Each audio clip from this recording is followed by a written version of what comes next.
Merci de faire confiance au journal de la ville, mesdames et messieurs. Voici les sommaires. Des mesures restrictives imposées ce vendredi contre 9 personnes, dont Corneille Nangaa, leader de l'AFC, et le colonel Augustin Migabo de l'armée rwandaise par l'Union européenne.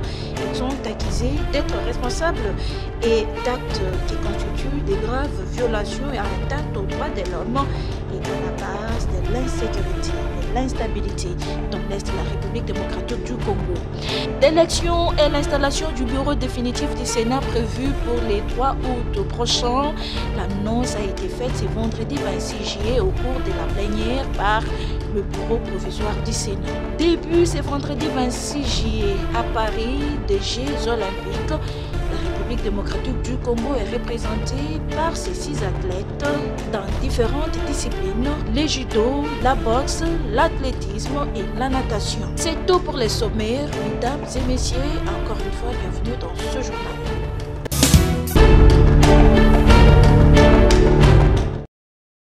L'étau se resserre autour des dirigeants de l'AFC M23 qui mènent la guerre dans l'est de la RDC. L'Union européenne a annoncé ce vendredi des sanctions contre Corneille Nangaa et son mouvement politico-militaire Alliance Fleuve du Congo. En raison de sa position de premier plan en tant que fondateur, dirigeant et coordonnateur politique de l'AFC, Corneille Nangaa Yobelo est responsable du maintien du conflit armé, de l'instabilité et de l'insécurité en RDC. Il est également responsable de l'appui du groupe armé M23-ARC qui maintient les conflits armés, l'instabilité et l'insécurité en RDC, notamment en formant une alliance et en travaillant en étroite collaboration avec les M23-ARC, indique le Conseil de l'Union européenne. Selon l'Union européenne, l'AFC est chargé d'apporter un soutien aux groupes armés M23 qui maintient les conflits armés, l'instabilité et l'insécurité en RDC, notamment en formant une alliance et en travaillant en étroite collaboration avec les M23. Ces mouvements est donc responsable du maintien du conflit armé. Les membres du M23 sanctionnés 6 jours par l'Union européenne sont Benjamin Mbonipa, secrétaire exécutif du M23 et superviseur du secrétariat permanent de l'Alliance Fleuve Congo.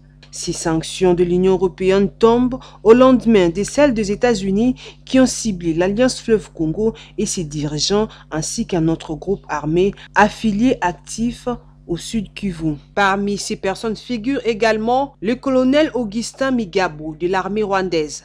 Les personnes désignées sont soumises à une interdiction de voyager et un gel de leurs avoirs. En outre, il est interdit aux citoyens et aux entreprises de l'Union européenne de mettre des fonds à leur disposition, précise cette institution.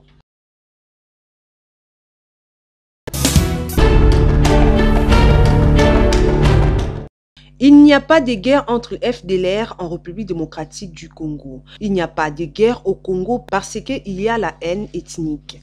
Les véritables FDLR que poursuit le président rwandais en RDC, ce sont les minéraux du Congo. Telle est la déclaration du ministre de Commerce extérieur, Julien Paluku, devant la presse américaine. Alors, vous avez parlé des voisins qui ont des taxes alléchantes. Non, je pense que vous avez voulu cacher une vérité. Comme je suis devant la presse américaine, moi vous dire que nous avons un voisin, la réalité a souvent été cachée même aux Américains. La vraie réalité c'est qu'il n'y a pas de guerre contre les FDLR en République démocratique. Il n'y a pas de guerre au Congo parce qu'il y a la haine ethnique. Parce que les FDLR sont des combattants qui étaient au Rwanda en 1994. Aujourd'hui ça fait 30 ans. Celui qui avait 30 ans à 60 ans, celui qui avait 40 ans à 70 ans. Et la plupart des commandants avaient 40 ans. Alors quel type de menace il y a contre les Rwandais? Alors les véritables FDLR poursuivis au Congo sont connus. Ça s'appelle coltan, ça s'appelle diamant, ça s'appelle cassiterite. Ce sont les minéraux du Congo.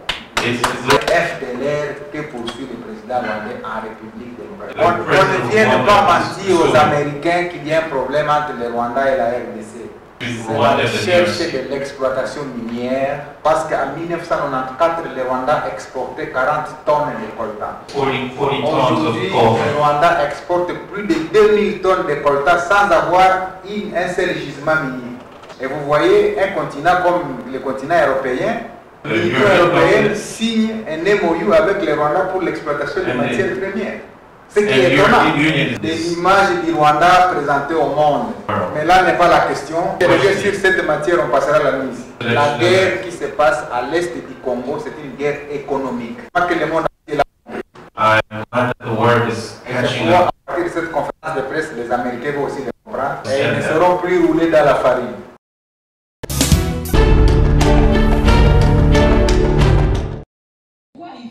Sécurité et égalité des femmes journalistes en République démocratique du Congo au centre d'un atelier de formation ouvert ce vendredi 26 juillet 2024 par le syndicat national des professionnels de la presse SNPP en partenariat avec la Fédération internationale des journalistes FIJ. Cadre choisi, la salle Kundelungu de l'immeuble territorial. Au rendez-vous, différents modules, l'intégration du genre dans les médias, égalité hommes et femmes, sécurité des femmes journalistes, guide. Après débat et échanges et travaux en groupe, les femmes des médias s'engagent à travailler sans relâche et de mener des plaidoyers pour que leur sécurité au sein de leurs entreprises respectives soit effective. Denise Saï, vice-présidente de l'USIPAC, revient sur la quintessence de cet atelier de formation. Nous sommes réunis dans le cadre d'un séminaire qui a pour thème sécurité, égalité de femmes journalistes. L'objectif de cet atelier, c'est que d'abord nous voulons conscientiser la femme sur son rôle et sa place au sein de notre société, aussi par rapport à notre domaine de médias. Nous avons un grand rôle à jouer. Donc c'est la raison même de cet atelier. Cet atelier de formation de 2 jours, soit du 26 au 27 juillet 2024, connaît la participation de la FIJ dont la déclaration de solidarité était tenue par Sogna Dia.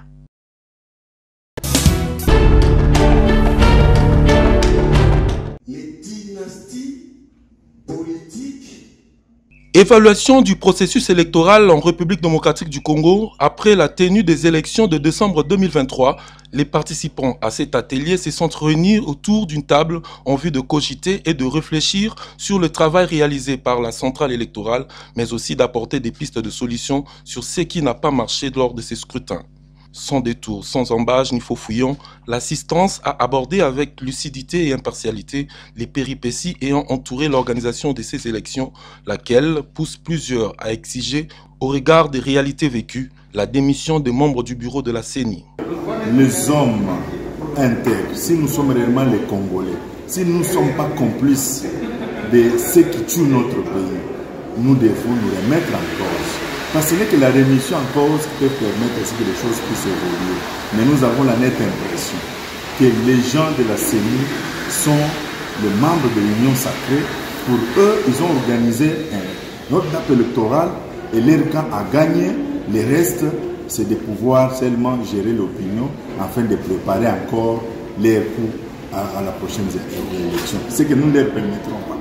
En croire ces derniers qui appellent à une prise de conscience collective du peuple congolais, cette position sur l'échec des membres du bureau de la centrale électorale a été également confirmée par les scientifiques alors que ceux-ci ne sont pas politiques.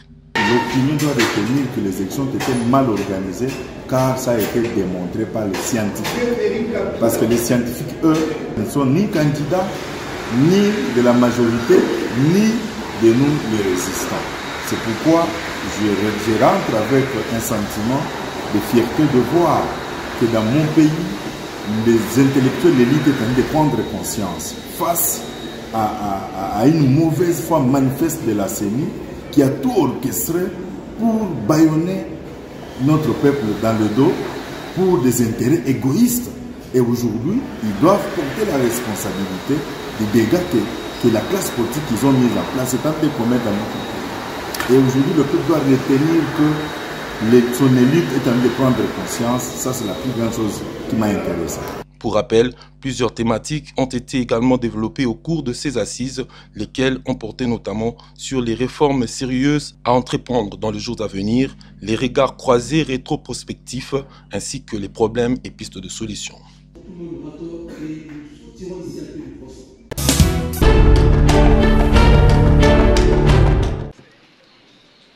audience accordée ce vendredi 26 juillet 2024 au syndicat interministériel de la réforme de l'administration publique SIRAP par le secrétaire général à la justice suite à sa rencontre avec le vice-premier ministre, ministre de la fonction publique Jean-Pierre Liaou pour la signature des arrêtés des agents de police judiciaire des parquets de la République démocratique du Congo. Au sortir de cette audience, l'ingénieur Paul Yapai Makengo, président du SIRAP, s'exprime. Quand l'État congolais utilise ses agents, l'État a le droit de redevabilité pour régulariser leur situation administrative et pécuniaire. C'est ce que nous sommes partis voir d'abord le ministre de la fonction publique. Pour lui, le ministre de la fonction publique, c'est la régulation administrative et ça sera pécuniairement quand ils auront leur numéro matriculé. Alors, nous sommes venus voir le secrétaire général pour qu'on puisse mettre en place une commission de travail, pour qu'on puisse formaliser, identifier les dossiers de cas par cas, afin de transmettre la liste sous la signature du ministre d'État, ministre de la Justice, à son collègue, le ministre de la fonction publique, afin que ces agents soient pris d'un numéro matricule de régularisation comme les autres ont eu en 2009, 2010, 2011.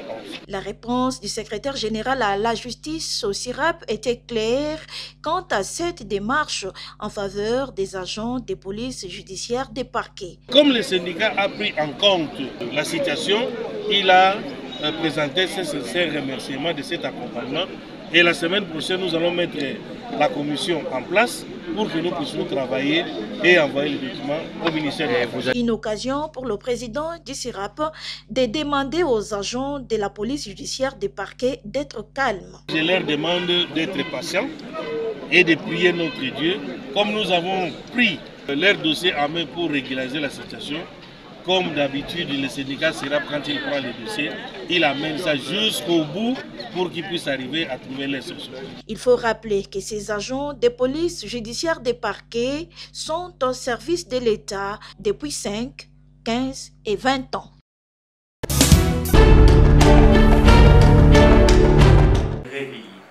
Une journée de sensibilisation sous le thème « L'acte transfusionnel » a eu lieu ce vendredi 26 juillet 2024 à la salle Kaizen de la clinique Ngalema, organisée par l'ASBEL Aska Santé.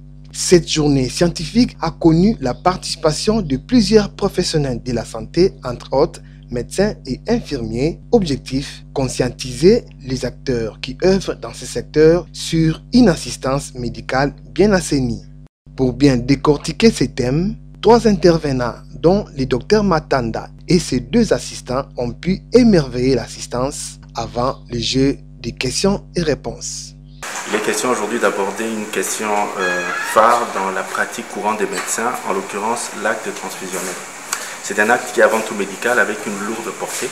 Et ceci est un acte qui quelque part implique la solidarité entre les hommes. Et c'est ce plan-là de la solidarité sur lequel moi j'aimerais un peu insister. Parce qu'à travers le don de sang qui précède l'acte de transfusion, une partie de l'humanité accepte de donner une part d'elle-même. C'est un geste de solidarité que l'on doit promouvoir, encourager, parce que si le besoin de sang est universel, l'accès au sang n'est pas encore universel. On a encore besoin de plus de gestes de générosité de la part des soignants, des médecins, de toute la population. Déjà, il y a 2 choses que je vais demander. Il est question que chacun puisse savoir quel est son groupe sanguin. C'est un test facile. Deuxièmement, que chacun sache aussi quel est son type d'hémoglobine en faisant l'examen d'électrophorèse. C'est 2 moyens qui permettront d'éviter beaucoup de problèmes et de se mettre en position de faire le don de sang. Dr Joseph Ndiolo Elongo est le coordonnateur de Aska Santé. En fait, notre objectif, comme nous l'avons cité auparavant, c'est d'abord mettre en place, conscientiser la population, toutes les couches de la population, sur une assistance médicale bien assainie. Et nous voudrions que notre pays revienne à ses qualités d'ailleurs, où les gens venaient pour prendre soin en RDC. C'est dans ce souci que nous souhaitons mettre tous les moyens nécessaires au travers de la promotion de la santé, par la communication, cherchant à trouver des solutions permettant qu'à notre population puisse avoir confiance d'une bonne prise en charge qui sera établie à nos systèmes de santé. Cette conférence a pour titre interpellatif aux autorités congolaises qu'ils devraient nous instituer, ils devraient nous créer une unité de sang légalement reconnue. Parce que nous devons arrêter avec ce système de transfusion par-ci et ailleurs.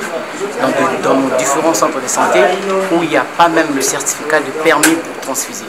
Notons que la clinique Ngaliema était représentée par le docteur Matangila qui a reçu un diplôme de mérite en tant que parrain de cette activité scientifique.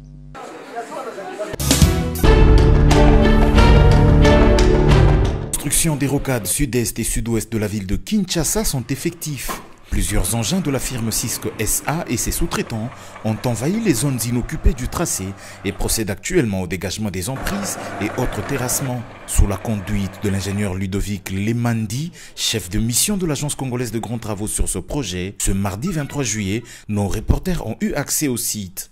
Parti du PK0 qui est le terminus Mboudi, ils ont remarqué un important déploiement en matériel et en personnel jusqu'au PK17 plus 800 où se trouve localisée la cité Millennium. Au PK12 du projet se fait la construction de la base vie de Crécuit avec l'installation de 2 centrales dont l'une produira du béton et l'autre des enrobés.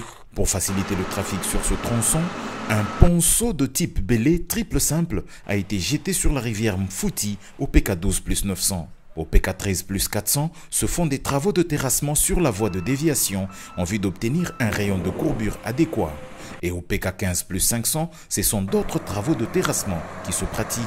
Au PK16 plus 600, sous l'œil vigilant de la mission de contrôle du Bureau technique de contrôle, le BTC, des travaux de construction de caniveaux ont déjà débuté. Un peu plus loin, au PK16 plus 800, l'entreprise Crécuit poursuit avec les travaux de stabilisation et de lutte anti-érosive. C'est donc une intense activité motivée par le souci de tenir le délai qui est constaté sur le projet des rocades. Dans les zones habitées du projet, la majeure contrainte pour l'obtention de l'emprise de 20 mètres utile pour caler la route de 2 fois 2 voies et ses ouvrages connexes reste l'expropriation des occupants avec une indemnisation conséquente. Vous êtes en train de constater ce qui est en train d'être fait sur terrain avec le déploiement des engins de toutes les entreprises qui devraient commencer à travailler. Donc la population peut constater le début effectif des travaux. Il ne s'agit pas d'une chimère, il s'agit d'une réalité. Ces infrastructures qui ont pour vocation d'améliorer la fluidité et la circulation des personnes et des biens, de désengorger la capitale, de booster le tourisme et l'urbanisme des quartiers périphériques, ainsi que d'améliorer le quotidien des populations riveraines, sont financées dans le cadre du programme sino-congolais et devront être exécutées dans un délai ne dépassant pas les 3 ans, avait expliqué Nico Nzaou, directeur général de l'Agence congolaise des grands travaux, le 22 juin, jour du lancement de ces travaux par le président de la République.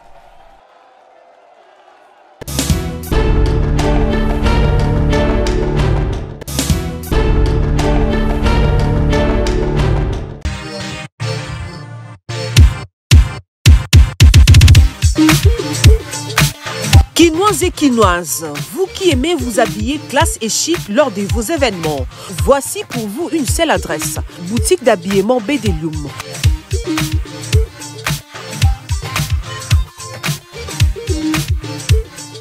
Avec ses plus de 20 ans d'expérience dans les domaines vestimentaires, vous trouverez chez Bedelium des vêtements et collections de haute gamme à un prix très abordable nulle part ailleurs.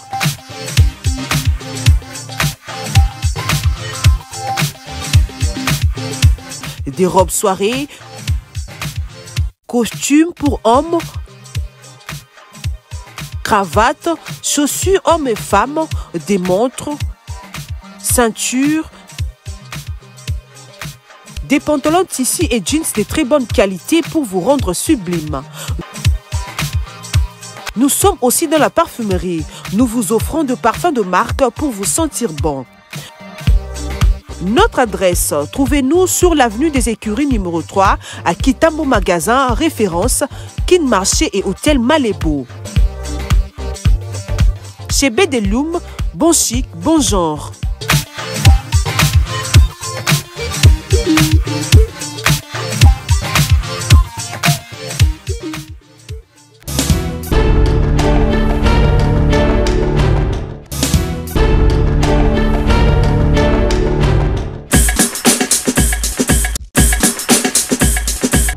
sommes arrivés à la fin de ce journal de la ville, mesdames et messieurs.